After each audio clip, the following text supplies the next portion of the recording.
Magandang araw mga kababayan. Isa sa hinahangaan natin na liderato dito sa ating bansa bilang isang mayor, isang congressman at naging presidente, walang iba si former President Rodrigo Duterte.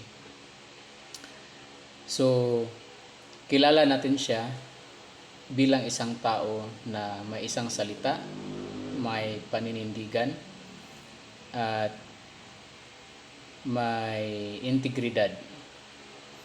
So, sa tingin po ninyo, kababayan, meron pa kayang politiko ngayon na kahalintulad sa kanya na pwedeng mamumuno sa ating bansa sa darating na eleksyon upang i-address itong problema sa corruption, illegal na droga, at iba pang mga kriminalidad dito sa ating bansa.